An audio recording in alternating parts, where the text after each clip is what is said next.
tambahan masalah Chelsea ketika lawan nggak pasif gitu, ngepres di depan. Nah itu tadi kipernya sering error. Gitu loh. Sama Jorgensen bikin error, Sanchez juga udah sering dan Jorgensen pun jadi pilihan utama meski dia bikin error gitu. Nah, dia bisa nge-switch itu si Maresca itu. Itu tadi yang kita bahas ketika bahas Man City tadi.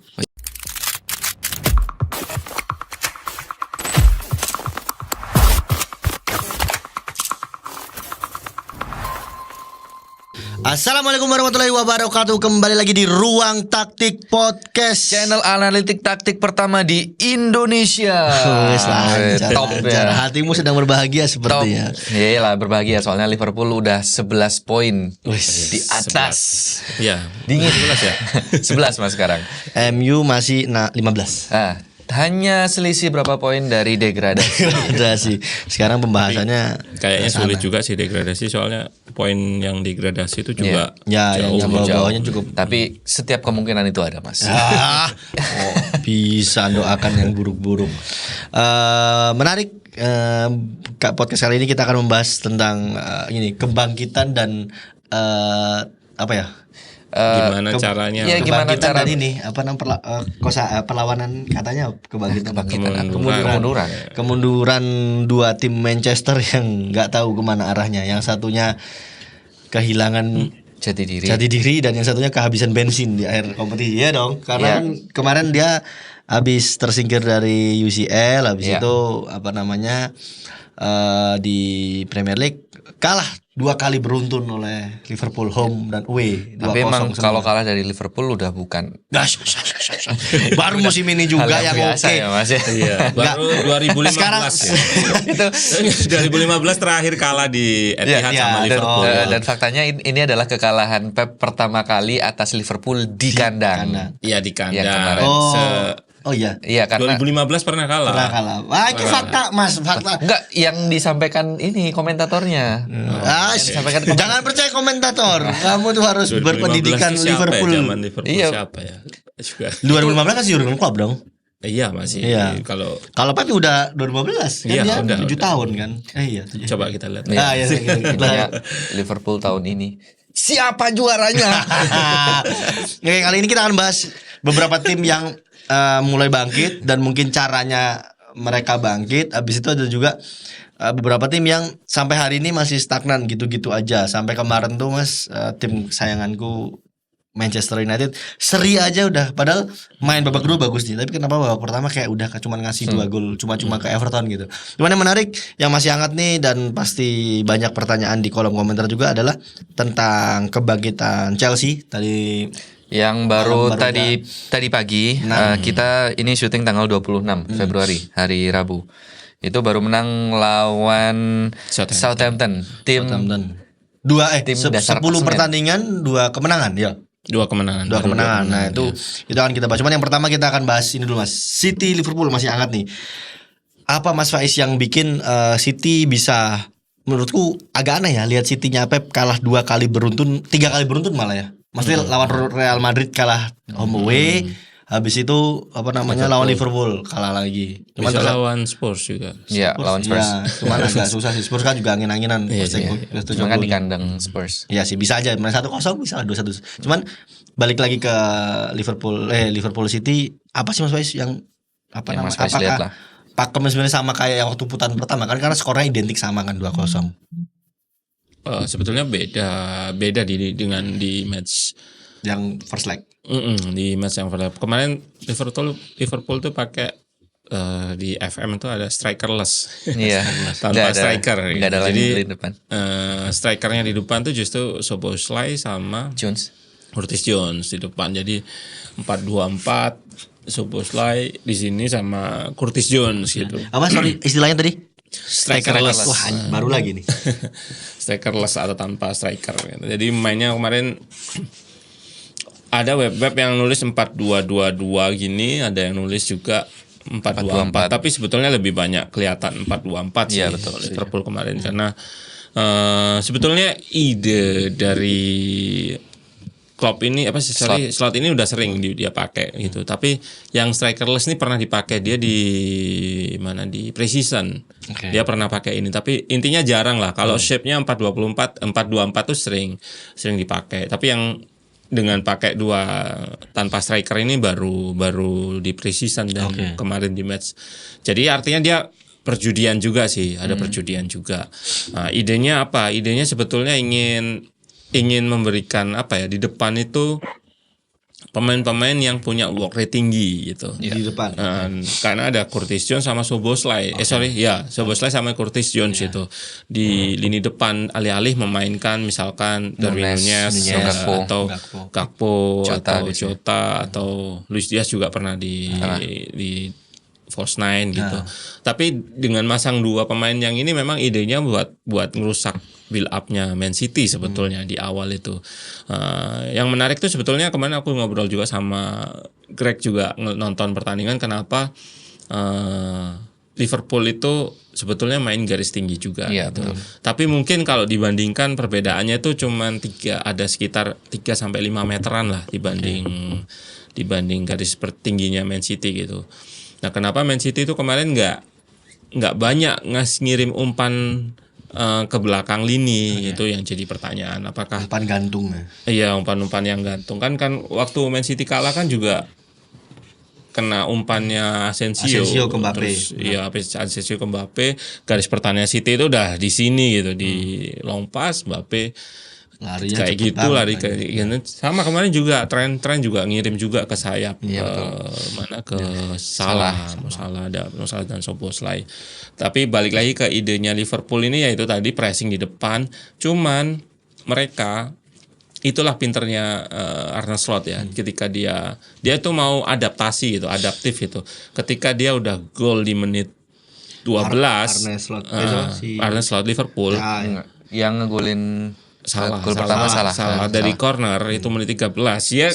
Game plan-nya itu tadi nggak dipakai gitu loh, yang high press dengan pemain depan tuh nggak dipakai, jadinya dia main medium aja, nunggu aja, karena nggak ada urgensinya. City itu semakin di press ini itu semakin terbuka itu ruang di sini. Kalau ini ikut ruangnya di sini, kalau ini ikut ya ruang di belakang gitu. Tujuannya memang ngebait atau memancing pressnya lawan gitu.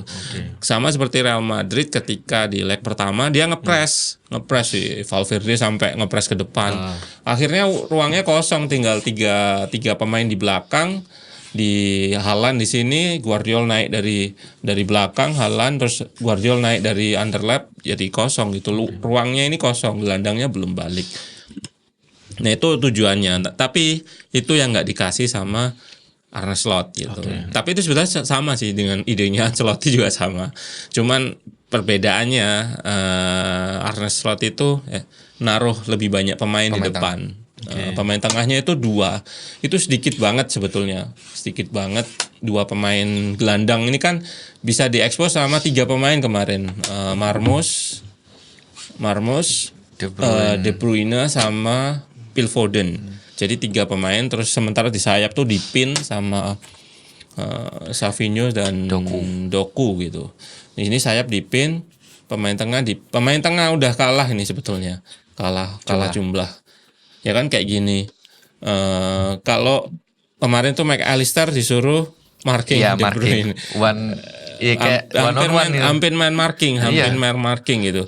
Jadi ketika De Bruyne itu ke sayap, ini sebetulnya diikutin tapi meninggalkan lubang gitu sebetulnya di sini. Dan ini harus dijaga sama Gravenberch sendirian gitu. Tapi kemarin respon yang awal yang begitu cepat gitu, di awal-awal menit 9 sebelum gol sampai menit ke-20 itu terlihat Van Dijk tuh gini naik ke atas ngebantu 3 gelandang ini. Jadi memang ada ruang di sini, tapi problemnya Man City itu tetap lack of penetration gitu. Jadi salah satu prinsip ketika pegang bola, prinsip attacking itu adalah mobility, penetrasi itu salah satunya.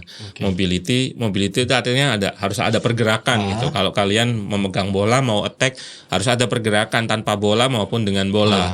Terus penetrasi harus lebih banyak umpan-umpan ke sini. Nah itu Man City tuh menurutku kurangnya di situ gitu. Umpan-umpan progresi ke depan gitu. Dan apakah tidak bermainnya Haaland juga berpengaruh Mas dalam strategi City di pertandingan kemarin? Iya, berpengaruh. Ketika Van Dijk naik ini, kalau misalkan ada Haaland, jadinya dia tinggal one on one sama satu pemain gitu. Satu sama Konate. Kemungkinan Van Dijk kalau Haaland main, dia nggak diperbolehin di sini. Dia lebih stay di Haaland, tinggal caranya ini gimana. Misalkan ini lebih turun satu gitu, ngebantu di belakang gitu. Tapi karena Haaland kemarin nggak main, ya udah Man City itu lebih banyak nyerang justru nggak di ruang sini gitu, nggak di ruangnya tengah di 9, nyerangnya itu di ruang antar lini sebetulnya. Tapi ya itu tadi, tiap Foden mau dapat bola, Van Dijk sudah deketin, nggak, agak sulit buat balik badan. Berarti implementasinya strategi Arne Slot ini sedikit terbantu bisa dibilang karena Haaland absen gitu Mas?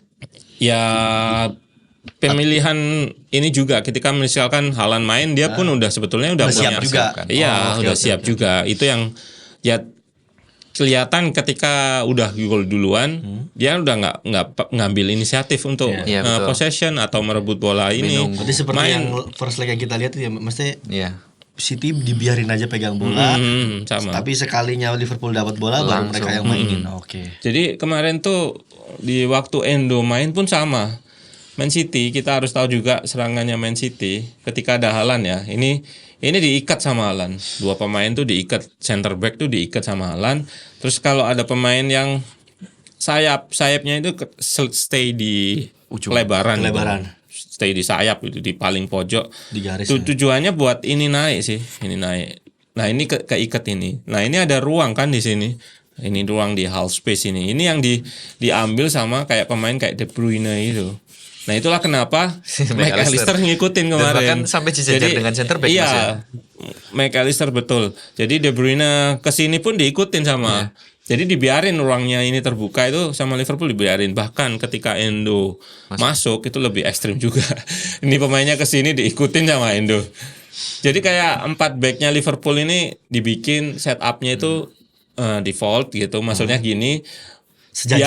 Biarin lah. Ada orang sini tuh tugasnya sih satu gelandang nih, McAllister sama JDM-nya. Jadi menurutku memang sepak bola sekarang itu nggak cuman soal cara menyerang ya, taktik menyerang ya. Ketika taktik bertahan tuh ada detail-detail yang kayak gitu yang harus ditekankan. Ini kan sebenarnya kesepakatan ya. Kalau misalkan taktik ini nggak disepakati di awal gitu, siapa si Arne Slot nggak ngasih instruksi seperti ini gitu, ya ini bingung gitu. Ketika ini siapa yang jaga gitu. Ini kesini ya udah dipasing, Haalandnya jadi misalkan 1-1 sama atau Marmusnya 1-1 sama Konate gitu. Itu artinya memang taktik itu ya butuh kecerdasan pemain individu, kepintarannya pemain untuk jaga, tapi harus ada itu tadi kesepakatan bersama. Itulah sesimpel itu sebetulnya. Kolektivitas. Nah, kolektivitas, kalau udah kolektivitas itu menyangkut yaitu taktik kesepakatan bersama dituangkan dalam taktiknya. Ya, dan yang paling terlihat adalah kesepakatan itu ketika Doku pegang bola kan Mas. Selalu nggak ada yang ambil sekali. Selalu kan tren nunggu, dan Gravenberch selalu ada di sampingnya. Dan emang itu yang tidak emang dibiarin. Ya, tapi sebetulnya ya Arnold juga tren juga struggle sebetulnya. Betul, jadi kemarin tuh dilewatin berapa kali juga. Ya, paling banyak dilewatin tuh 11 kali gitu. Aku pernah di Twitter ngebelain dia soal attacking defensifnya yang memang naik musim ini, improve musim ini, karena memang dia nggak itu tadi salah satu yang diinstruksikan sama Slot itu sebenarnya nggak sekali ambil gitu. Tapi ketika lawan Doku kemarin entah kenapa dia itu sekali ambil gitu loh. Dia tuh sering njulurin kakinya. Ya kalau kamu lawan Doku yang eksplosif menjulurin kaki udah langsung ketinggalan 2 meter. Kayak gitu, ketinggalannya langsung 2 meter gitu, bisa 1 meter 2 meter karena cepat. Nah, dan untungnya setiap crossing bawahnya Doku selalu dibaca sama Konate kan, sama itu kesalahannya Man City juga gitu. Ketika crossing mereka gagalnya di situ gitu, gagalnya di closing. Dan kemarin Pep Guardiola itu bilang kok di press conference, jadi taktiknya itu dibabarin sama dia. Artinya taktik itu nggak ditutupin gitu. Taktiknya itu kurang lebihnya gini, kita datang ke garis itu secara tepat gitu.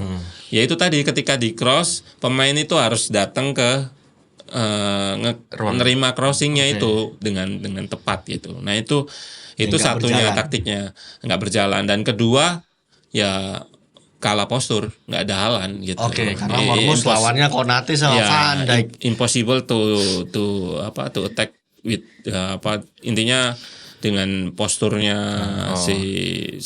Marmus juga. Berarti gitu. ini menjawab kalimat Pundit kemarin ya. Postur juga berpengaruh.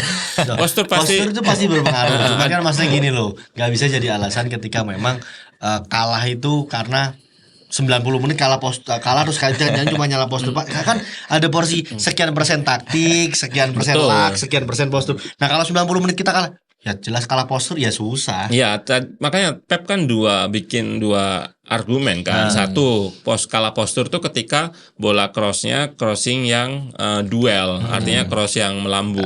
Itu dia bilang kalah postur. Tapi dia juga punya taktik nih buat kalah postur tersebut. Dia pakai cutback kayak itu, pakai datang ke lini. Misalkan nih Doku udah lewatin tren gini, kayak gini. Nah ini kan harus datang nih.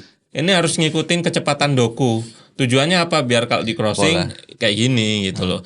Tapi ketika udah dijaga, dia harus pintar juga. Oh, sama-sama cepet nih. Ini cepet recovery mundur gini. Ya udah mundur gini untuk dapat cutback. Nah kayak gitu-gitu sebetulnya yang taktiknya ketika ada kalah postur dan segala macam itu banyak.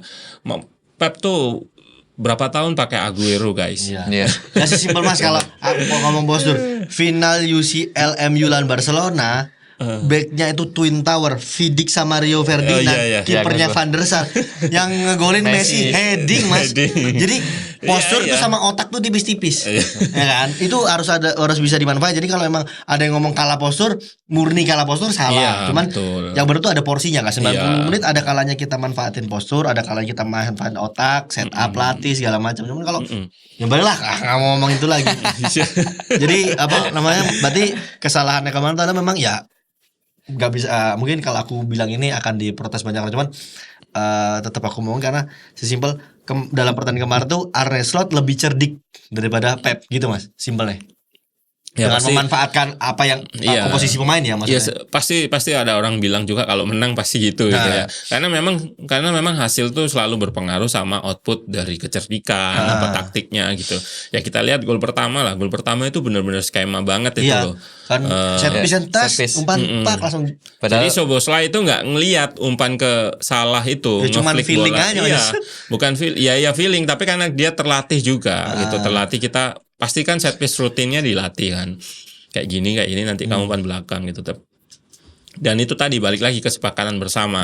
Kita mau pakai set piece rutin berapa nih? Misalkan mereka udah punya 5 gitu, misalkan kita pakai yang ketiga gitu. Berarti tinggal tanda aja 3. Ya, tinggal tanda atau sebelumnya mungkin ada ini. Akhirnya yaitu ketika Szoboszlai itu awalnya itu dijaga sama dia di tiang dekat Mas.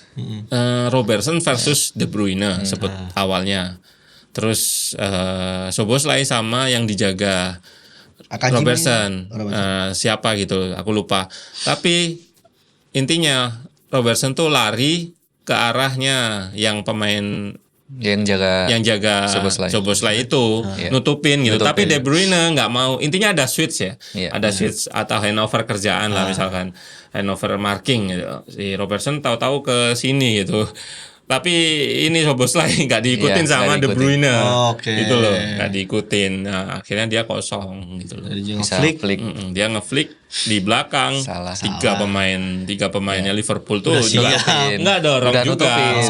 Ada Van Dijk, Konate sama satu siapa. Ada Rico Lewis sebetulnya. Cuman dia pas di flick itu dia langsung ngebaca dia.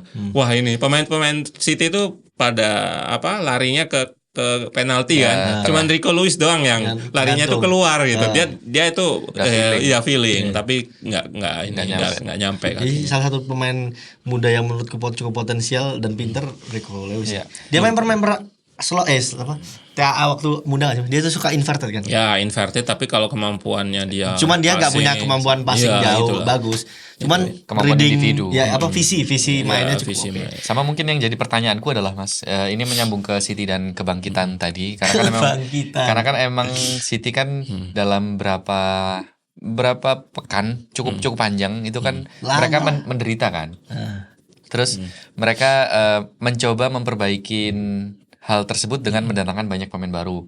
Ada Kusanov, Nico dan Marmoush yang langsung bermain di big match kemarin. Meskipun dari sebelum hat-trick loh dia. Iya, Marmoush. Nah, maksudku adalah Pep berjudi cukup berani dengan memainkan pemain-pemain tersebut di pertandingan besar, yang mana kan pemain baru biasanya butuh adaptasi kan, Mas.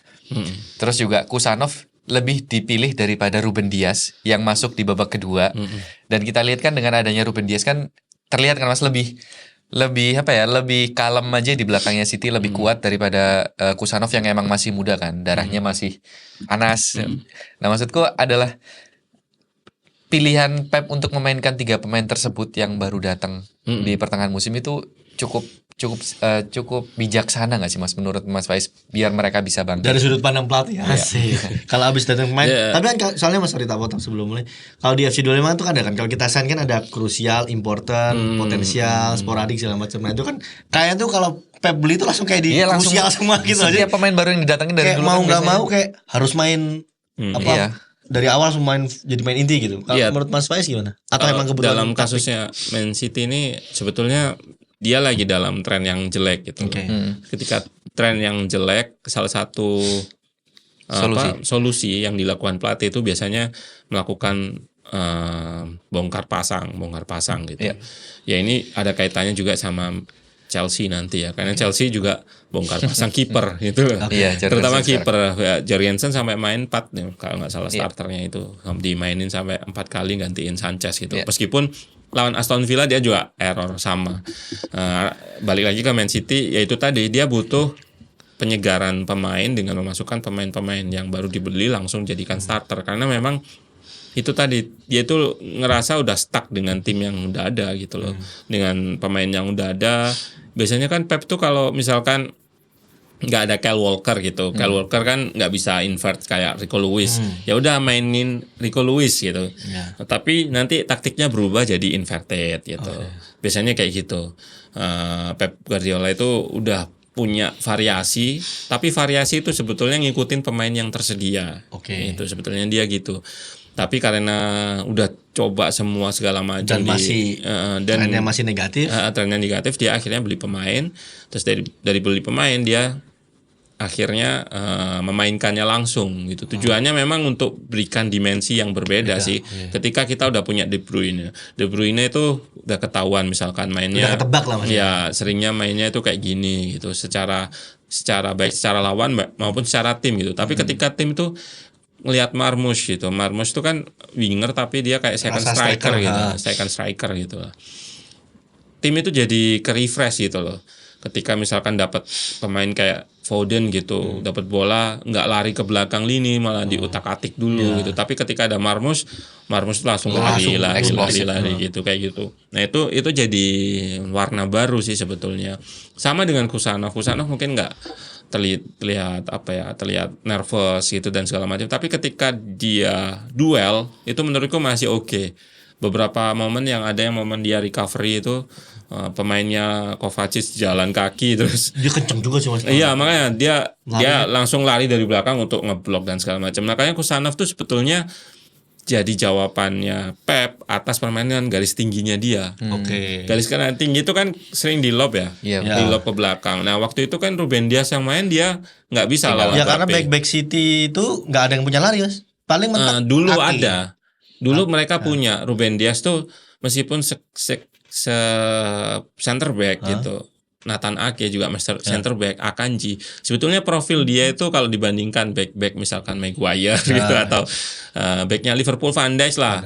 Van Dijk itu sebenarnya kencang juga sih sebenarnya. Tapi atau kalau misalkan sama Konate lah.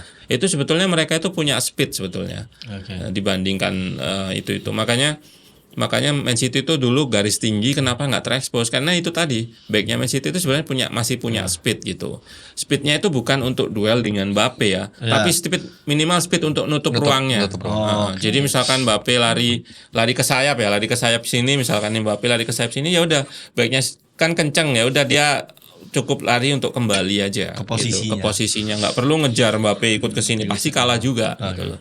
Dulu Ruben Dias itu salah satunya kemampuannya setelah itu. cedera dia, karena kan ada kemarin aku lihat cuplikan tuh Bernardo tuh main PES sama kayak atlet PES FIFA FC profesional gitu waktu main game, terus Ruben Dias dia main pakai City gitu, terus Ruben Diasnya ngejar bola terus lambat gitu, Bernardo sampai bilang kenapa dia larinya kayak asli gitu loh, nggak bisa gitu. Why always slow gitu. Maksudnya apakah emang sepengaruh itu ya sekarang? Iya, karena cedera panjang pasti satu cedera itu mengurangi satu eksplosivitasnya pemain karena trauma ada ya Mas. Trauma. Jadi bisa saja secara endurance itu dia masih 90 menit masih kuat, tapi eksplosivitas itu yang pasti bisa berkurang. Eksplosif itu ya lari-lari cepat itu tadi, dari posisi statis langsung lari cepat itu bisa berkurang sih. Salah satunya Kevin De Bruyne itu eksplosivitasnya udah hilang udah. Iya betul, setuju. Dan cuman umpannya masih ada, karena tiba-tiba nusuk gitu udah nggak ada. Kalau itu kan emang sesuatu yang kadang nggak dilatih dan emang dia dapat dari lahir aja kan, feeling buat memberikan umpan jauh kan itu nggak akurasi. Iya, akurasi kan emang yang dipakai nggak cuman kaki kan, tapi juga feeling dan visi. Di yang ada di kepalanya. Tapi untuk lari, itu yang emang butuh fisik, memang kemampuan fisiknya. Oke, kita sudah membahas Liverpool yang tidak usah dibahas karena akan menjadi juara. Karena sudah banyak bahas. Kita langsung geser, banyak pas aku kemarin baca-baca di komentar ini bahas Chelsea, karena kan kita udah lama pernah kan dulu kita kulitin Chelsea bener-bener dari bener-bener cukup dalam. Sekarang kita bahas lagi nih setelah 10 pertandingan akhirnya menang. Bukan akhirnya menang, cuma dua kali menang ya. Dan krisis mereka Palmer masih menurun semua lah. Nkunku, Palmer yang kemarin sempat akhir tahun kemarin kan sempat hangat banget meskipun dia cold, asik. Cuman sebelum masuk ke situ kita akan coba yang cold nggak nyambung. Cold. Kita langsung ini ngomong cold ini nggak ini kan. Oke, seperti dua episode sebelumnya kita selalu membawa UMKM Kota Malang yang bisa menjadi pendamping kita. Cuman kita bantu aja, bukan kita dikasih sih sebenarnya. Kita beli nih. Kali ini kita ada Adon Manis. Wih, ini dia produknya Bomboloni. Oke, nggak tahu bisa lihat nggak? Ini belakangnya dikasih tangan. Jadi singkat aja, ini tuh salah satu UMKM yang cukup oke di Kota Malang. Jadi mungkin yang di Kota Malang bisa pesan online, cari aja Adon Manis. Tuh dia Adon Manis. Ada produk utamanya Bomboloni, terus ada beberapa filling gitu lah, ada coklat. Varian. Ya, yang jualan suami istri guys. Yang jualan suami ada berapa istri. varian rasa. Di dapur sendiri berdua gitu. Dapurnya sebenarnya itu kerjaan idaman nanti masa satu pensiun. Iya, ini kita bantu lah karena anakku suka gitu, dan teman-teman kalau mungkin mau coba karena harganya lumayan murah sih.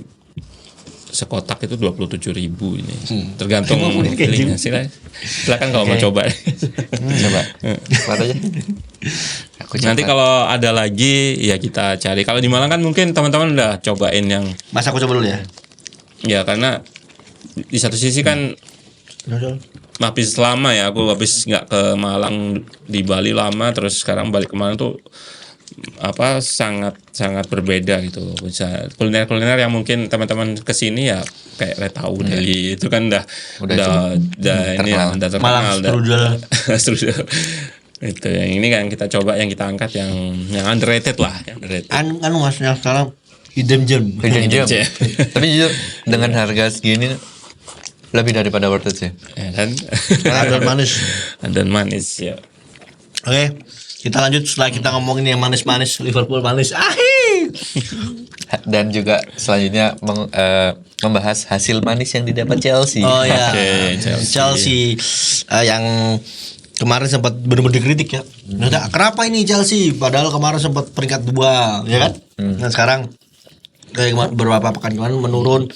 Akhirnya tadi malah menemukan tajinya kembali dengan menang lawan Southampton yang gawangnya Amad Diallo dibikin hat-trick ya. Ini sebenarnya jawaban dari apa yang disebutkan Enzo Maresca.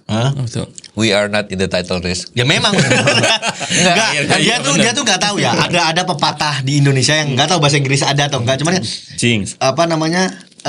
Ini Mas apa sih doa adalah apa sih doa ucapan adalah doa ya kan. Memang nggak tahu dia ya sebenarnya akhirnya harus menjauh dari title race belum menjauh. Cuman lebih daripada itu yang kali ini aku pengen tanya Mas, karena di komen juga cukup banyak Mas ternyata Mas fans Chelsea itu yang bertanya, apa sih yang sebenarnya jadi masalah Enzo Maresca kok jadi inkonsistennya banget nih Mas akhir-akhir ini, padahal kan sebenarnya sempat dapat peaknya. Kenapa kok nggak ya udah cara main atau susunan pemainnya tuh ya udah itu aja gitu maksudnya kan. Terus apa masalahnya sama kiper yang tadi sempat dibahas sedikit, sama lini depan sih Mas, karena kan kemarin sempat akhirnya mereka memutuskan jual atau pinjamin ya Joe Felix itu. Joe Felix pinjam. Dipinjam. Padahal kan kalau sekarang berarti kalau memang masalahnya lini belakang, harusnya mereka berarti harusnya bersyukur dong punya opsi lini belakang lini depan yang cukup banyak, akhirnya bisa dibongkar pasang. Tapi ini justru Joe Felixnya dijual, sedangkan performa Jackson, terus Cole Palmer, Nungkungku, siapa lagi ya? Neto segala macam. Sanchez kiper. Sancho juga maksudnya udah tahu menurun, malah opsinya dikurangi dengan meminjamkan Joe Felix. Apakah tapi nggak usah bahas Joe Felix, cuman pertanyaan 2 tuh yang aku lihat banyak fans Chelsea itu, kenapa Chelsea menurun sedangkan sempat naik, dan kedua apa permasalahan sebenarnya yang bisa bukan kasih solusi sih, maksudnya menurut Mas Faiz dari sisi teknis tuh dari kemenangan tadi malam, harusnya Chelsea itu begini gitu. Ada beberapa perubahan taktik yang dilakukan, yang seperti lawan Aston Villa itu Reece James tuh posisinya agak lebih naik, dan dia ditugasin buat marking Yuri Tielemans gitu. Jadi meskipun secara garis besar tuh taktik dari Enzo Maresca itu seperti yang kita udah bedah yang di video-video yang dulu, yang lengkap dulu, yang panjang itu, kayak di laga yang baru itu kan pakai Malo Gusto sama Cucurella ya. Man of the match ya. Cucurella man of the match. Iya, man of the match Cucurella. 8-3 ya mainnya. Ya itu, kita kan udah pernah bahas ya, kalau yang main Caicedo sama Enzo ya dia double pivotnya tetap di belakang. Yang justru yang invertednya itu nggak kesini, itu malah fullbacknya. Nah kemarin tuh yang dilakukan sama Maresca, dia naruh Cucurella di sini. Ya itulah kenapa dia jadi man of the match gitu. Karena posisinya itu secara ini lebih naik gitu, karena dia bisa kalau pemain inverted itu semuanya bisa, hampir semua bisa lah. Kalau misalkan Fajar Faturrahman suruh inverted aja bisa gitu. Tapi apa yang diproduksi, apa yang dihasilkan dia ketika inverted, nah itu loh yang Pasca atau itu yang berbeda. Theo Hernandez misalkan inverted, wah dia punya kemampuan speed untuk penetrasi. Terus dengan bola. Finishingnya kan juga cukup oke kan. Trent Alexander inverted beda gitu, dia nggak bisa dribble ke depan tapi pakai passingnya. Nah Cucurella ini yang menarik adalah ketika dia inverted dan ditaruh lebih ke depan, dia tuh sebenarnya aku sering bilang tuh agent of chaos gitu. Iya, betul, setuju. Cuman bikin chaos aja sebenarnya Mas. Cucurella itu yang dia kadang di sepak bola itu dibutuhkan pemain yang kayak gitu. Pemain lah, Enzo, Caicedo itu pemain yang disiplin posisi gitu. Kita ambil contoh lagi Rodri. Kenapa Rodri itu jadi gelandang yang sangat dibutuhkan Man City? Disiplin posisinya itu tinggi gitu. Tapi kita kadang butuh pemain yang chaos ini. Yang chaos ya, kita kalau konteksnya ke Man City kemarin ya Marmoush sebetulnya yang bisa bikin chaos kayak gitu. posisinya nggak terduga dan segala macam. Di Liverpool bahkan lebih banyak gitu karena depannya Iya, chaos sama-sama. semua, Mas. Iya, Curtis Jones lah. Curtis Jones Curtis Jones juga. kan sering di ini sama fans kan, nggak jelas mainnya apa. Tapi itu ya kayak gitu. Dibutuhin. Pemain-pemain yang bikin chaos gitu loh. Tapi jeleknya kadang ya chaos ke temannya sendiri. Mungkin itu yang Kalau di yang Manchester bikin- chaos semua, Mas. Nah, chaos sudah semuanya chaos. Ya itu Kukurewa di sini dia meskipun kadang nggak bisa penetrasi bisa dia, tapi passingnya mungkin masih kurang. Tapi ketika nggak ada bola dia bisa yang ngerebut gitu. Ya, Nah, yang apa sih ngeriwui kalau bahasa. Ya seperti gol pertama ya, gol berapa ketiga kalau nggak salah. Dia itu yang dari dia build up gagal, terus Southampton mau counter attack direbut sama Cucurella. Langsung ada Kunku terus sama Kunku dipassing ke Neto kalau nggak salah. Yang gol kedua Neto, gol ketiga Colwill. Oh, berarti gol kedua. Neto. Gol kedua Neto. Ya itu berarti ya itulah yang dibutuhkan sama Cucurella dan dia juga nyetak gol di Iya, menit 78. Ya, di terakhir karena itu tadi positioningnya ditaruh di lebih ke depan gitu, inverted lebih ke depan. Nah, itu sebetulnya secara taktik tuh Maresca ini termasuk ya sealiran lah sama Pep Guardiola gitu. Kan Tapi pernah Iya, asisten. iya asisten. Memang Arteta terus Maresca ini sebenarnya setipe seperguruan. dan permasalahannya juga sama. Ketika lawan pasif. Oke. Nah itulah yang jadi masalahnya Chelsea itu.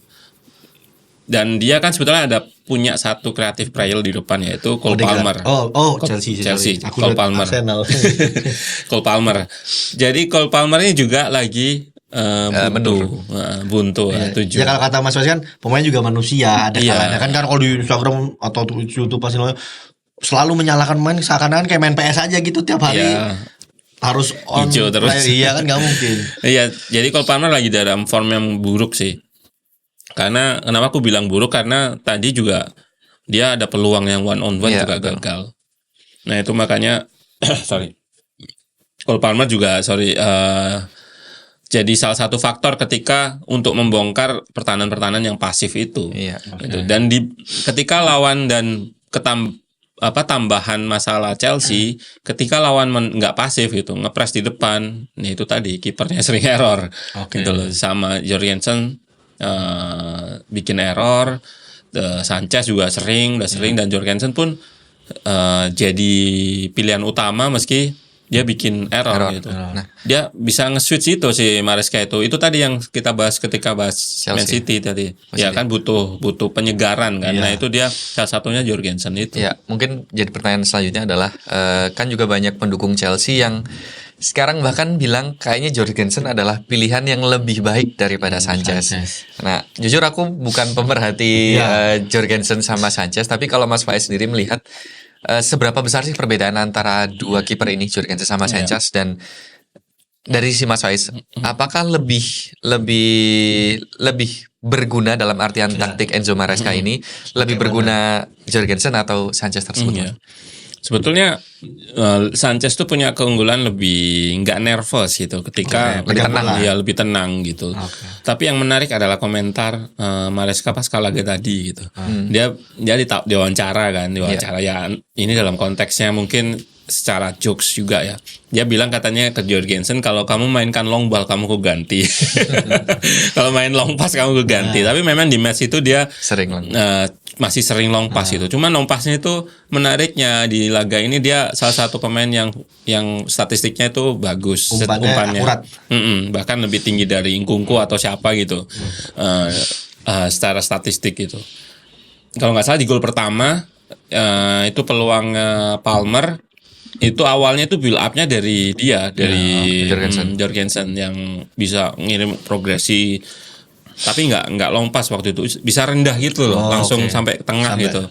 Itu rata-rata air Mas kalau bahasa pramuka. Ya itu ini sih menjelaskan bagaimana pendekatan Maresca juga ke kiper gitu. Dia bilang tugas Jorgensen tuh sulit. Tapi nggak mudah gitu intinya. Tugasnya si Sanchez juga sama, nggak mudah. Tugasnya mereka ini buat semua kiper itu nggak mudah. Tugasnya taktiknya Maresca lah dalam konteksnya ini. Intinya Maresca itu ngasih beban ke mereka. Mereka mau menjalankan atau enggak gitu, bukan mereka bisa atau enggak gitu loh. Mirip seperti Pep ya Mas ya. Iya, mirip seperti Pep memang. Jadi mereka dituntut buat ngebait memancing press dengan resiko yang error kayak gitu. Dulu kan Sanchez juga pernah dibilangin kan, kamu akan kebobolan 10 kayak gini gitu. Tapi gak apa-apa, yang penting cara mainku tetap berjalan. Iya, intinya gitu. Jadi Maresca itu udah ngasih nggak apa-apa, intinya nggak apa-apa kamu akan kebobolan kayak gini 10 kali gitu loh. Tapi kamu yang main. Tapi ya dalam konteksnya Sanchez tuh ketika save itu kurang gitu loh, yang bikin dia diganti sama Jorgensen. Tapi uniknya Mas, kalau aku lihat-lihat ya, di musim ini tuh yang nggak pernah bermasalah kecuali cedera ya. Soal kiper cuma Liverpool. Ya kan, yang semua kan City Ortega, Ederson kan ganti-gantian terus. MU apalagi, ini ngomong yang gede-gede lah ya. Terus Arsenal, Chelsea juga kan masalah. Spurs bahkan sekarang karena juga. Memang Vicario juga cedera. Ya, Vicario bagus. Apakah sekarang itu kalau kemarin kan sempat bicara Mas Wais sepak bola modern tuh emang sudah berubah kan? Apakah emang sekarang tuh demand ke kiper untuk bisa blend ke permainan build up itu emang sepenting itu? Penting. Jadi minta tolong yang kuning. Jadi gini, secara natural aku pernah bahas apa belum lupa ya. Intinya secara natural kita build up gitu. Build up dari bawah itu kan sebetulnya karena dari dulu kan long pass ini kan. Long pass itu dilompas ke depan, kalau nggak punya kan nggak mungkin ya. Ketika long pass itu misalkan naruh semuanya gitu, semua diturun di long pass itu, misalkan mau targetan di sini, naik semua gitu ke situ kan nggak mungkin ya. Jadinya ada yang di belakang, misalkan 2 atau 3 yang di belakang. Jadinya kan secara jumlah kan kalah nih kalau kalah sama yang kuning. Kuning tinggal merapat aja karena ingin merebut bola, dan situasinya dia long pass itu nggak mungkin juga. Ada memang yang jauh ke sini, semakin jauh artinya pemain yang 3 ini juga harus semakin naik gitu loh. Jadi intinya ketika jatuh ke sini, yang merah ini kekurangan orang. Jadi long pass itu sering dimenangkan sama lawan, atau bisa dibilang 50-50 lah chance-nya. Makanya kenapa ada build up. Nah, kalau build up bola pasti 100% masih di possessionku. Itu yang mengawali kenapa harus build up. Nah, semakin ke sini build up pendek itu kalau kita hitung lagi,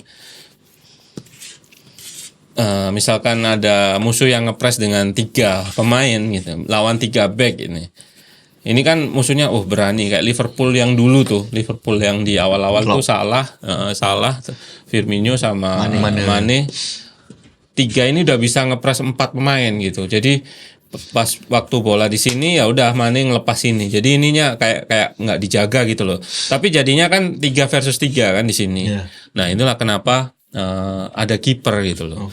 Jadi gini, secara jumlah juga ini kan 11 nih merah. Kuning ini nggak mungkin 11 ya kan? Nggak mungkin 11 versus 11, karena kalau 11 versus 11 kipernya pasti harus naik. Ikut, ini kan nggak mungkin kan. Makanya kenapa diutilisasi kiper harus bisa pegang bola untuk akomodasi kemenangan awal ini. Itu kemenangan utilization. Utilisasi ya, penggunaan kemenangan jumlah. Itu tuh tadi potongan itu TikTok 15 detik. Jadi gini kan berarti otomatis tambah jadi 1 gini. Nah, ini bisa gini, ini bisa bantu invert gitu. Misalkan gelandangnya malah Firmino malah sulit memarking 2 karena ketambahan 1 tadi, ada yang invert ke tengah, terus ketambahan kiper. Nah, ini yang sering terjadi Ederson Man City itu. Sering nambah kayak gini. Makanya pasti kalah karena kan kalau bisa dibilang medio 10 tahun atau 15 tahun terakhir kan, kalau dulu kan satu tim itu mesti identik 1 kiper Mas. Mesti Juve Buffon, Inter Toldo, terus di Real Madrid Casillas, Victor Valdes Barcelona. Pergantiannya itu kan cukup cukup dikit banget. Tapi sekarang kan kayak gampang banget gitu Mas ganti kiper tuh. Ya betul. Sama di sisi lain juga jumlah laga sih Mas ya. Di pertandingan mungkin 10 tahun lalu kan nggak sebanyak sebanyak sekarang. Bahkan yang aku tahu faktanya adalah Jude Bellingham sekarang usia berapa itu sudah memainkan total daripada Beckham ya. Beckham atau Zidane gitu. Bahkan usianya sangat jauh berbeda karena memang intensitas permainan di tahun-tahun sekarang itu memang sangat banyak. Kompetisinya kan banyak banget. Oke, berarti kembali lagi ke Chelsea tadi, berarti permasalahan kiper tuh juga cukup signifikan membuat jadi penyebab salah satu faktor kenapa Chelsea kemarin 10 pertandingan sempat bermasalah. Cuman kan akhirnya Enzo Maresca bisa dapat turning pointnya di 4-0 lawan Southampton itu. Iya banyak faktor kiper, Cole Palmer, terus pemain-pemain yang keluar masuk. Artinya Maresca kan pengen komposisi juga yang terbaik kan, kayak Sancho di kiri atau Sancho di kanan. Nah sekarang Neto itu di striker gitu, di post striker, Nkunku malah di sayapnya yang sering terlihat kemarin kayak gitu. Dan itu untuk gantiin Jackson yang cedera sampai April gitu. Makanya ubah-ubah formasi, ubah-ubah posisi pemain atau ubah-ubah komposisi starter itu ya itu tadi karena demand laga yang banyak itu sangat penting gitu. Maresca kan dulu ketika piala conference Conference League yang benar-benar yang melon piala melon. Ya itu kan pemainnya kan yang lapis kedua, yang bukan lapis kedua Mas, lapis keempat loh ya. Iya benar-benar. Iya, intinya pemain-pemain nggak pernah baru semua, pemain starting line up yang di IPL itu nggak main semua. Bahkan di bawah gitu. Di bawah gitu. Intinya ya kayak Mudryk main kayak gitu. Tapi udah nggak ada Mudryk sekarang. Kasihan. Oke, menarik. Sebenarnya kita pengen bahas lebih banyak lagi ya, karena tapi ya apa sih, MU juga seri lawan Everton. Ngapain gak usah bahas Liverpool? Udah jelas. Udah jelas musim ini adalah musim kemenangan Premier League ke-20. Belum lewat, cuman kan dari total 20. Terus Liga Champions lebih kan Mas. FA masih banyak. FA. Oke, menarik. Mungkin kita nggak bisa bahas semua tim yang lagi bangkit, cuman banyak tim juga sebenarnya yang lagi struggle. Maksudnya yang up and down lah ya. Arsenal juga dengan Arteta yang masih seperti ya see you next year. Apa sih bilangnya? Ya. Kata fansnya kenapa nggak beli striker? Ya. Padahal Havertz. Ya cuman memang nggak punya goal getter yang kayak dulu Henry atau Bergkamp. Jadi nggak harus striker. Goal getter sebetulnya. Goal getter bahasanya goal getter. Goal getter, goal scorer. Ya kayak Salah kan bukan striker. Tapi dia bisa jadi goal getter itu. Oke, menarik. Selalu menarik kalau bahas Premier League ini gak ada habisnya. Ada sampai habis nafasnya. Oke, mungkin ada kata-kata terakhir sebelum kita tutup. Kata-kata hari ini. Mas Faiz. Ayo, kan lele karena sundut loh kan. Dari Mas Faiz aja sih. Nggak ada sih, paling ya Liverpool juara. Musim ini masuk ke periode ke Februari Maret itu cukup krusial ya. Oke, setelah Boxing Day ya. Dan kelihatan tim yang kenapa ada bangkit atau enggak itu karena kelihatan ada tim yang memang kayak Arsenal udah mulai kehabisan bensin. Ya intinya nggak stabil lah, nggak stabil. Aku bilang nggak kehabisan bensin atau enggak, tapi karena cederanya Bukayo, Saka, terus dia Havertz juga mulai turun. Kayaknya nggak main juga. Havertz itu kan sampai akhir musim nggak sih Mas ya? Kurang tahu. Akhir musim sepertinya. Itu jadi problem dia gitu. End of season. Makanya mungkin ya strikernya tinggal terus kan bukan tipikal bukan Nwaneri sampai main gitu. Itu yang mungkin mereka perlu mendatangkan satu striker legendaris mereka Mas. Giovinco. Kok Giovinco? Ciro tidak. Bukan yang main Pantai Gading. Giovinco mah Italia. Iya benar, Jorginho ya. Yang rambutnya keren. Ya, silakan dihujat teman-teman. Silakan. Wah. Kan sama Jorginho sama JJ-nya. Terus ayo, enggak usah. Ya udah. Udah cukup sih cukup. Oke. Terima kasih teman-teman udah menonton podcast kali ini. Ntar itu yang tadi dipotong aja ya. Habis itu jangan lupa komen, share, subscribe, apa lagi ya. Follow semua akun media sosial Ruang Sakti karena di semua platform digital kita selalu memberikan pembahasan yang menarik dari sisi lain, dari sisi taktik. Terus gak ada lagi ya, udah ya. Ntar aku mikir siapa yang namanya lucu ya. Oke. Saya Abanda Herman pamit. Saya Herman Batak pamit. Kemarin gue atau masa Siapa ya? ini masih gak ketebak. Tahun-tahun lama nih. Apa? Siapa? Aduh, siapa ya? Johnson aja lah, gue Johnson Chelsea. Hugo Johnson. Hugo Johnson. Standar. Barcelona. Oke. Wassalamualaikum warahmatullahi wabarakatuh.